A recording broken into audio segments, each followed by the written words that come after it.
งเฮียนงามนามประโยชน์ดีมีวินัยห้อมใจกันบุกผันสู่สอนดีเฮียนเก่งเสงได้นำไส้เป็นเจ้าสำหรับบทพรล้ำกะเลยได้สื่อถึงการดำรงชีวิตของชาวนานั่นก็คือการเห็นนาปลูกข้าวแบบยุคเก่าซึ่งทางโรงเรียนม.ปลายโพนสวรรค์ได้นำเอามาแสดงเพื่อให้คนรุ่นหลังได้เห็นและรักษาไว้เคียงคู่กับประชาชนลาวต่อไปขอเชิญพบกับโรงเรียนม.ปลายโพนสวรรค์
สาวนาทุกคนอดทนสู้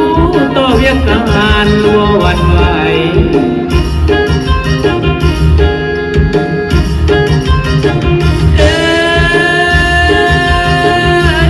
มองเห็นในทันลาดูกาป้องกันขาดไทยได้วันดาดำน้ำปีถึงตามวิธีวิทยาการทันสมัยแท้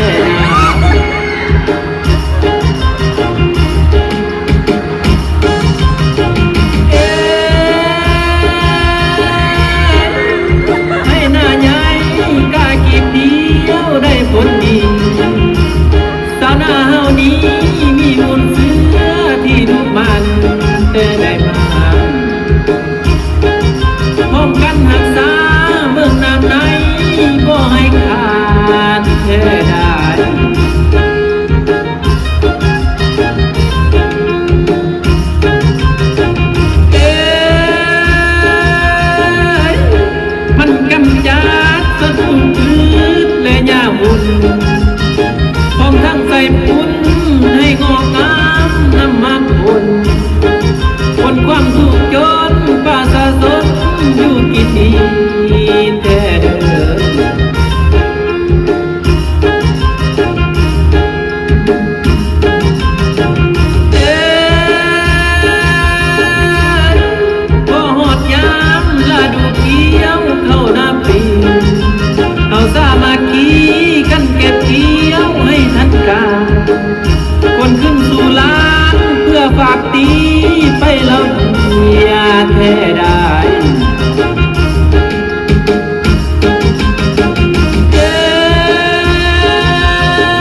ตลอดก็ลาเดิน